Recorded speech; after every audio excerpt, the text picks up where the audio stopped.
Pensar rápido, pensar despacio. Daniel Kahneman, Premio Nobel de Economía. Primera parte. Dos sistemas. Los personajes de la historia. Para observar su mente en el modo automático, eche el lector una ojeada a esta imagen. Mujer enojada. Lo que el lector habrá experimentado al mirar la cara de la mujer combina a la perfección lo que normalmente llamamos visión y pensamiento intuitivo, tan segura y rápidamente como habrás visto que los cabellos de la mujer son oscuros. Se habrá dado cuenta que está enojada.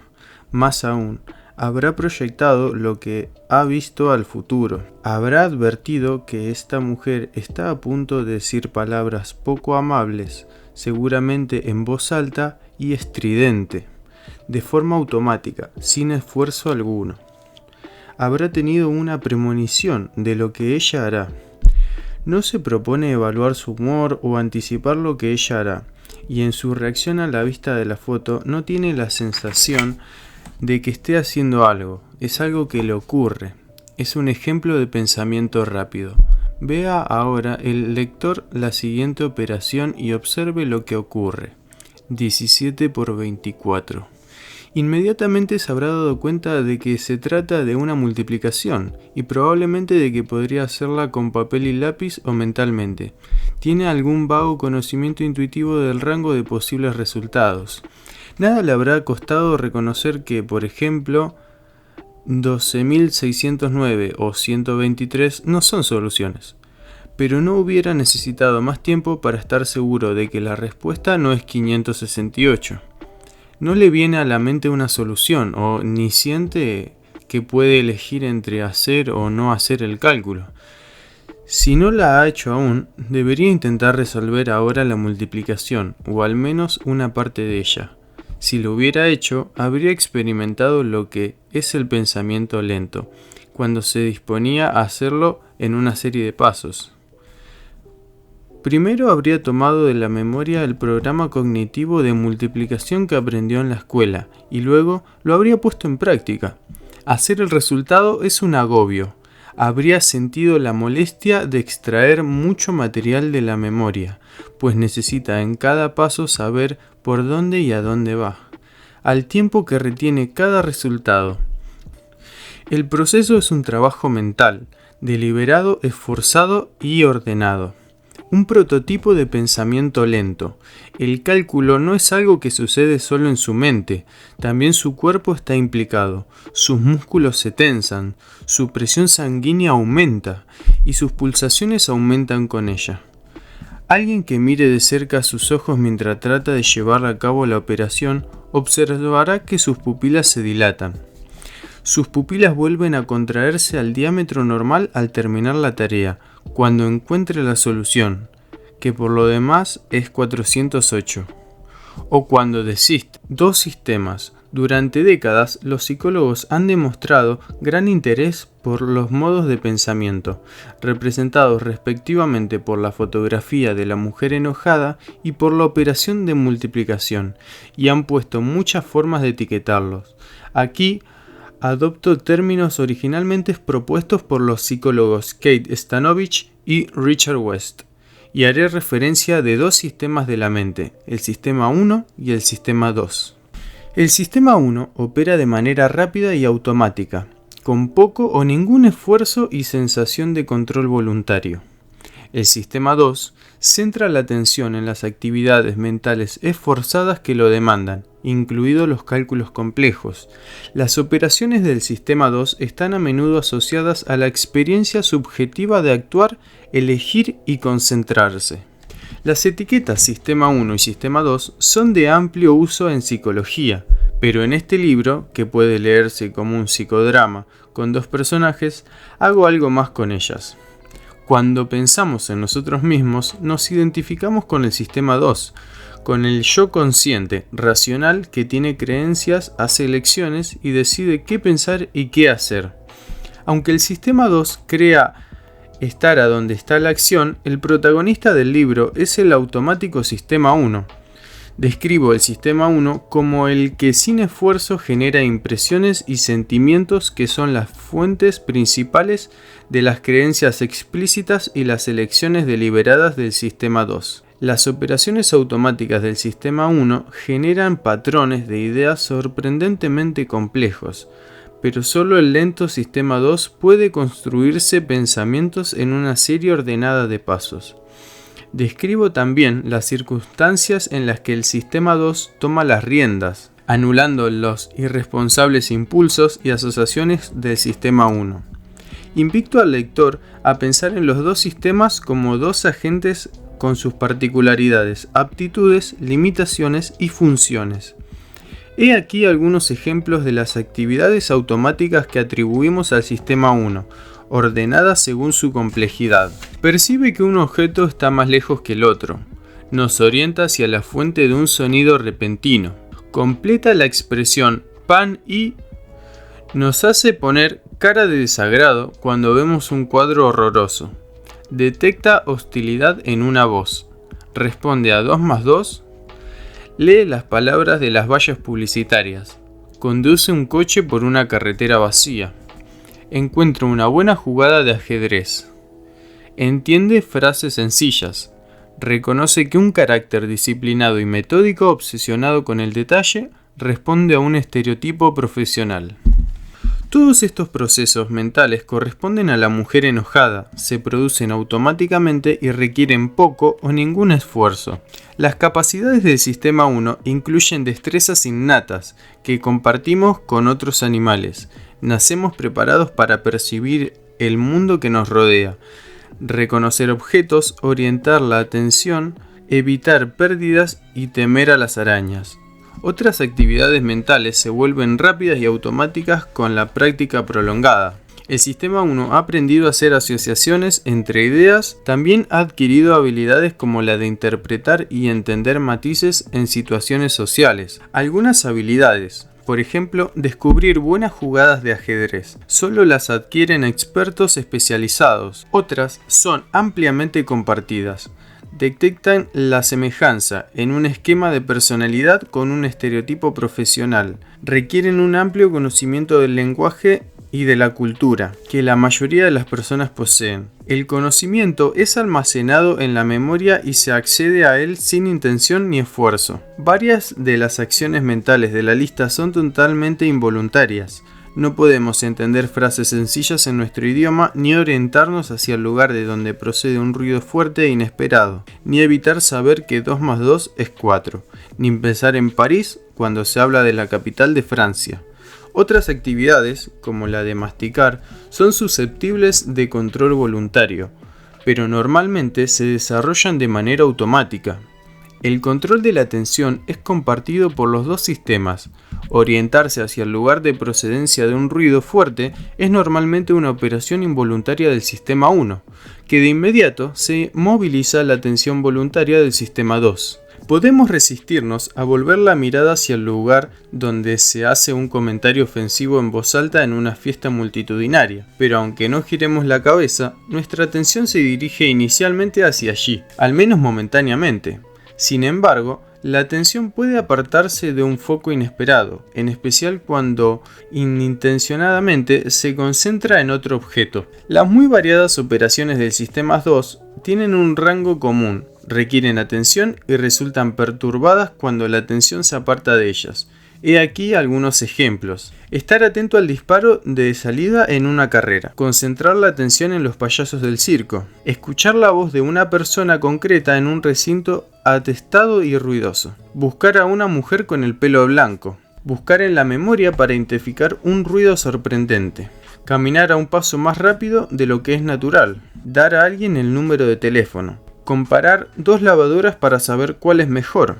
Rellenar el impreso de la declaración de renta, o comprobar la validez de un argumento lógico y complejo. En todas estas situaciones es necesario poner atención, y si no se está preparado o la atención no es la adecuada, las actividades correspondientes se realizarán peor o no se realizarán en absoluto. El sistema 2 tiene cierta capacidad para cambiar la manera de trabajar del sistema 1, programando las funciones normalmente automáticas de la atención y la memoria.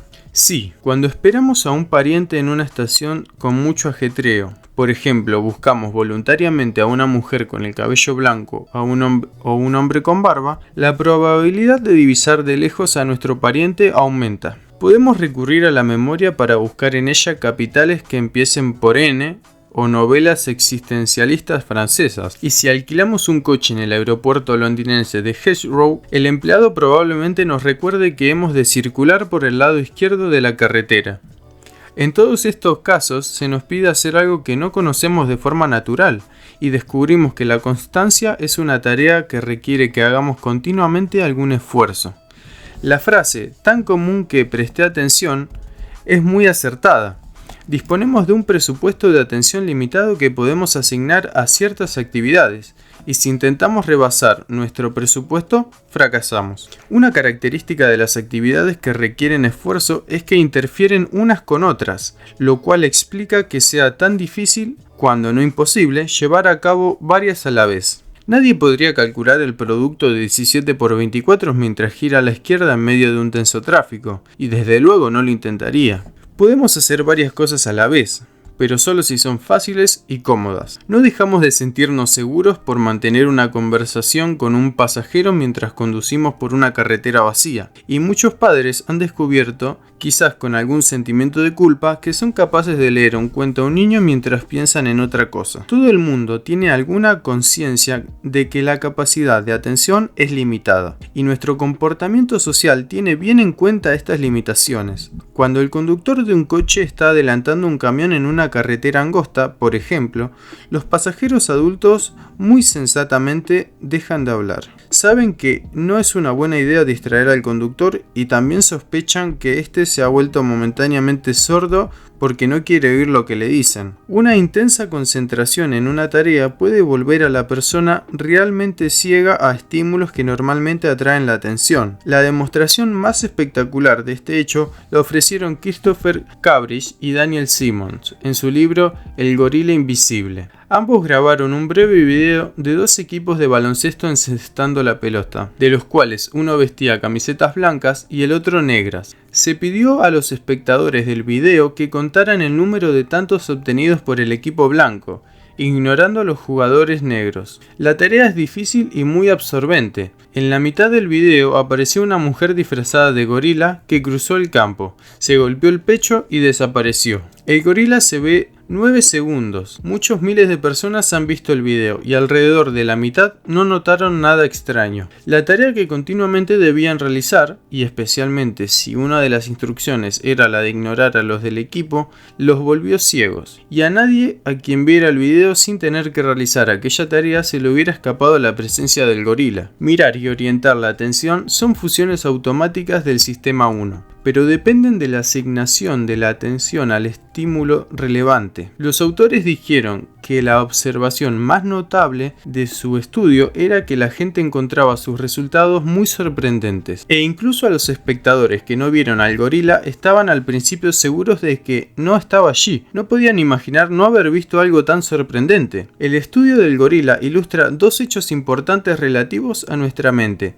No podemos estar ciegos para lo evidente y ciego para nuestra ceguera. Sinopsis del argumento. La interacción de los dos sistemas es un tema recurrente de este libro, de modo que no está de más una breve sinopsis del argumento.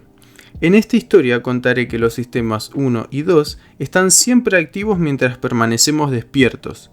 El sistema 1 actúa automáticamente y el sistema 2 se halla normalmente en un confortable modo de mínimo esfuerzo, en lo que solo una fracción de su capacidad está ocupada. El sistema 1 hace continuamente sugerencias al sistema 2, impresiones, intuiciones, intenciones y sensaciones. Si cuentan con la aprobación del sistema 2, las impresiones e intuiciones se tornan creencias y los impulsos acciones voluntarias. Si todo se desarrolla sin complicaciones, como ocurre la mayor parte del tiempo, el sistema 2 acepta la sugerencia del sistema 1, con escasa o ninguna modificación. Generalmente damos crédito a nuestras impresiones y cumplimos nuestros deseos. Y eso está bien, por lo común. Cuando el sistema 1 encuentra una dificultad, llama al sistema 2 para que le sugiera un proceso más detallado y preciso que pueda resolver el problema. El sistema 2 es movilizado cuando surge un problema para que el sistema 1 no tiene solución alguna, como probablemente le haya sucedido al lector cuando se ha encontrado con el problema de multiplicar 17 por 24. Cuando estamos sorprendidos, podemos experimentar un repentino aumento de la atención consciente. El sistema 2 es activado cuando asistimos a un acontecimiento que altera el modelo del mundo que el sistema 1 mantiene. En este mundo, las lámparas no saltan, los gatos no ladran y los gorilas no cruzan campos de baloncesto. El experimento del gorila demuestra que para recibir estímulos sorprendentes es necesaria cierta atención. La sorpresa activa y orienta entonces nuestra atención. Miramos fijamente y buscamos en nuestra memoria una historia que dé sentido al acontecimiento que nos causa sorpresa. El sistema 2 también es capaz de controlar continuamente su propio comportamiento. El control que hace que nos comportemos educadamente aunque estemos enojados y nos alerta cuando conducimos de noche. El sistema 2 es movilizado para que el esfuerzo aumente cuando detecta que está a punto de cometer un error. Recuerde el lector aquella vez que estuvo a punto de soltar una frase ofensiva y lo difícil que le resultó recuperar el control. En suma, la mayoría de las cosas que pensamos y hacemos, nuestro sistema 2, se originan en el sistema 1, pero el sistema 2 toma las riendas cuando esas cosas se ponen difíciles y es normalmente el que tiene la última palabra.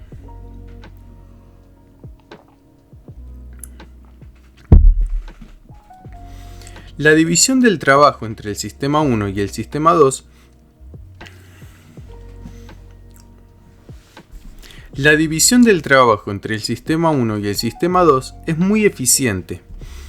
Minimiza el esfuerzo y optimiza la ejecución.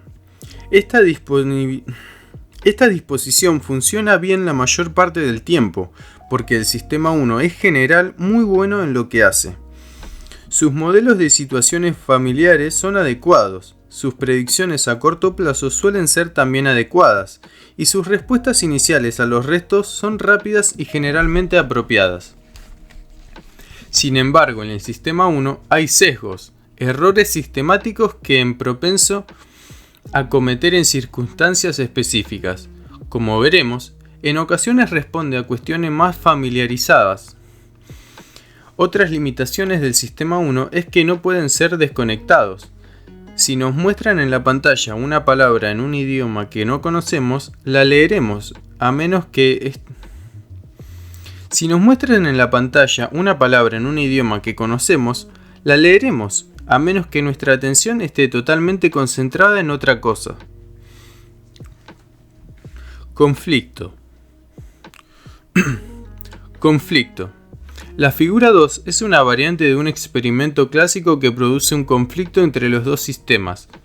Pruebe el lector a hacer este ejercicio antes de seguir leyendo. Todos estamos casi seguros de poder decir la palabra correcta en las dos tareas. Y el lector seguramente habrá descubierto que algunas partes de cada tarea son más fáciles que otras. Al identificar mayúsculas y minúsculas, la columna de la izquierda es más fácil y la columna de la derecha le ha hecho la tarea más lenta y acaso titubear o confundirse. Cuando nombra la posición de las palabras, la columna de la izquierda es difícil y la de la derecha mucho más fácil. Estas tareas requieren al sistema 2 porque decir mayúscula, minúscula o derecha izquierda no es algo que rutinariamente hagamos cuando examinamos de arriba abajo una columna de palabras. Una de las cosas que el lector habrá hecho para realizar la tarea es programar su memoria de manera que tuviese las palabras claves, mayúscula y minúscula, en la primera tarea, en la punta de la lengua. Dar prioridad a las palabras elegidas es eficaz, y la más leve tentación de leer otras palabras es muy fácil de resistir cuando va por la primera columna. Pero la segunda columna es diferente, porque contiene palabras para lo que ya va preparado y no puede ignorarlas. Se siente aún más capaz de responder correctamente. Pero mantener a raya la respuesta contraria es un agobio y hace que la labor sea más lenta. Experimenta un conflicto entre una tarea que se propone realizar y una respuesta automática que interfiere con ella. El conflicto entre una reacción automática y la intención de controlar es común en nuestras vidas. Todos estamos familiarizados con la experiencia de intentar no mirar a la pareja tan extravagantemente vestida de la mesa continua en un restaurante. Sabemos también lo que es poco menos que forzar nuestra atención en la lectura de un libro tedioso cuando constantemente nos encontramos teniendo que volver al punto en que lo leído pierde su significado. Cuando los inviernos son crudos, muchos conductores recuerdan que su coche patinaba fuera de control sobre el hielo y cuánto les costaba seguir unas instrucciones bien estudiadas que descartan lo que ellos naturalmente harían. Al patinar, siga conduciendo y haga lo que haga, no pise el freno. Y cada ser humano ha tenido la experiencia de no decir a alguien que se vaya al infierno. Una de las tareas del sistema 2 es vencer los impulsos del sistema 1. Y en otras palabras, el sistema 2 es encargado del autocontrol. Ilusiones. Para apreciar la autonomía del sistema 1, así como la distinción entre impresiones y creencias, observe bien el lector de la figura 3.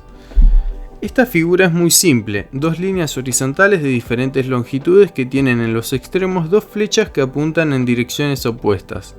La línea de abajo es obviamente más larga que la de arriba. Esto es lo que todos vemos y, de forma natural, creemos ver, pero si el lector ya conocía esta imagen, sabrá de que se trata de la famosa ilusión Müller-Lyer.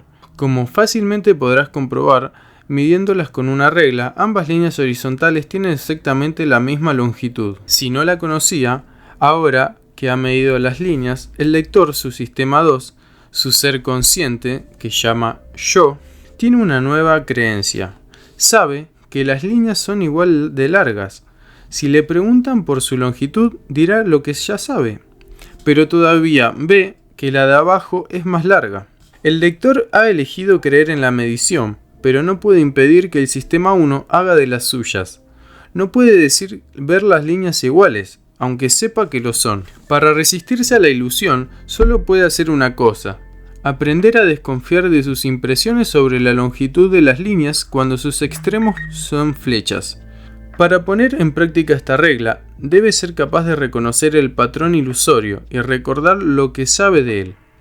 Si puede hacerlo, nunca será engañado de nuevo por la ilusión de Müller-Lyer, pero seguirá viendo una línea más larga que la otra. No todas las ilusiones son visuales. Hay ilusiones de pensamiento que denominamos ilusiones cognitivas. Siendo estudiante de posgrado, asistí a un curso sobre el arte y la ciencia de la psicoterapia. En una de aquellas clases, nuestro profesor nos regaló una muestra de sabiduría clínica. Esto fue lo que nos dijo: de vez en cuando encontrarán ustedes a un paciente que le contará una intrigante historia de múltiples errores en su tratamiento previo. Varios doctores lo examinaron y todos le fallaron. El paciente podrá describir lúcidamente las razones por las que sus terapeutas no le comprendían, pero le dirá que enseguida se dio cuenta de que usted es diferente. Usted compartirá esa misma impresión y quedará convencido de que le comprende y será capaz de ayudarlo. En este punto, mi profesor alzó la voz y dijo: no piensen en hacerse cargo de ese paciente, échenlo de la consulta. Es probable que sea un psicópata y no serán capaces de ayudarlo. Muchos años después comprendí que el profesor nos había prevenido contra el encanto del psicópata. Y una destacada autoridad en el estudio de la psicopatía me confirmó que la advertencia del profesor era sensata. La analogía con la ilusión de Müller-Lyer es obvia. Lo que nos estaba enseñando no era qué sentir con el paciente. Nuestro profesor daba por sentado que la simpatía que sentimos por el paciente quedaría fuera de control, que nos avasallaría el sistema 1. Por otra parte, se nos enseñaba a ser siempre suspicaces con nuestros sentimientos hacia los pacientes. Se nos dijo que una fuerte atracción por un paciente con un largo historial de tratamientos fallidos es una señal de alerta, como las flechas de las líneas paralelas. Nos estaban hablando de una ilusión cognitiva, y yo, sistema 2, Aprendí a reconocerla y acepté el consejo de no creer en ella ni proceder con ella. La pregunta que más a menudo se hace sobre las ilusiones cognitivas es la de si pueden ser vencidas. El mensaje de estos ejemplos no es alentador. Como el sistema 1 opera automáticamente y no puede ser desconectado a voluntad,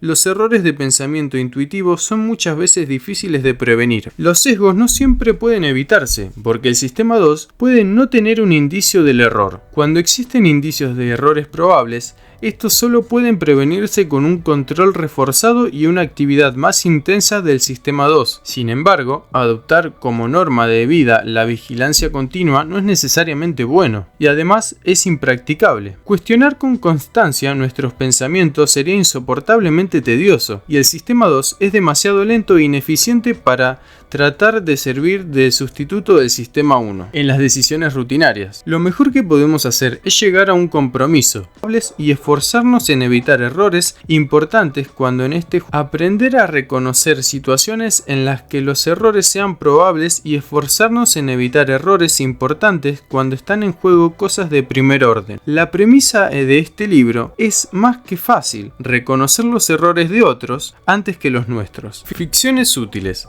Se ha invitado al lector a pensar en dos sistemas como agentes que actúan dentro de la mente y que tienen cada uno su personalidad, su capacidad y sus limitaciones particulares. A menudo utilizaré frases en las que los sistemas son personajes, como el sistema 2 calcula resultados. El uso de este lenguaje se considera un pecado en los círculos profesionales en los que me muevo, porque parece explicar los pensamientos y los actos de una persona por los pensamientos y los actos de unos pequeños personajes. ¿Qué hubiera dentro de la cabeza de la persona?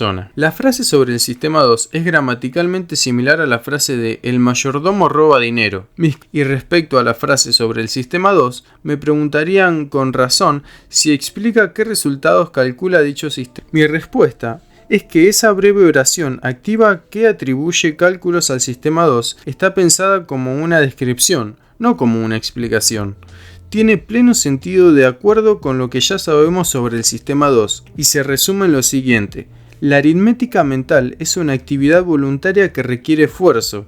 No puede efectuarse conduciendo si giramos a la izquierda, y viene asociada a una dilatación de las pupilas y a un incremento de las pulsaciones cardíacas. De igual manera, la frase "conducir por una carretera en condiciones rutinarias es asunto del sistema 1" significa que conducir un automóvil por una curva es algo automático que casi no requiere esfuerzo. Eso quiere decir que un conductor experimentado puede conducir en una carretera vacía mientras conversa.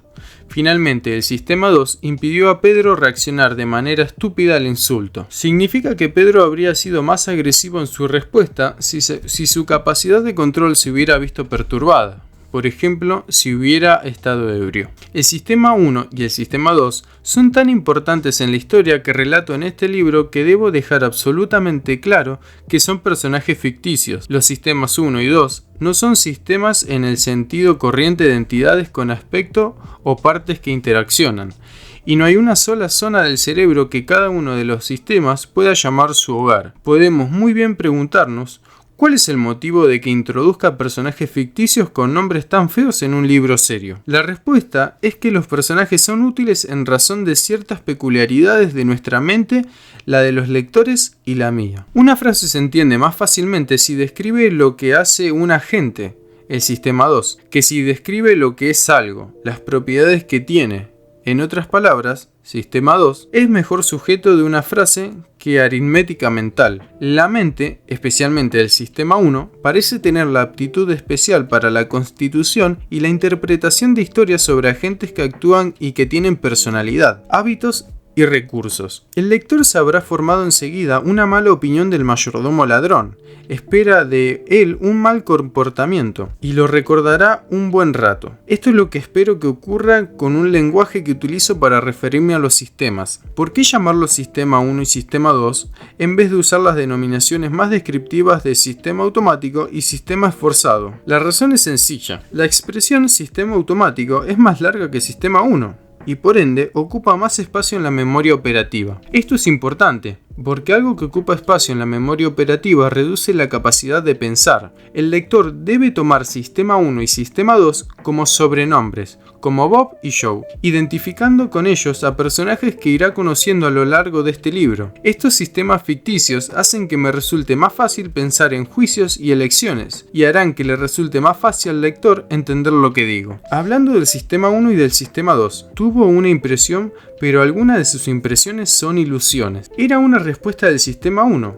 Ella reaccionó al peligro antes de reconocerlo. Te lo dice tu Sistema 1. Aminora y deja que el Sistema 2 tome el control. Eso fue todo por hoy. Terminamos con el capítulo 1 de Pensar rápido, pensar despacio.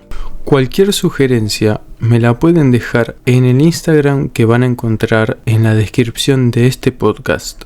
Muchas gracias.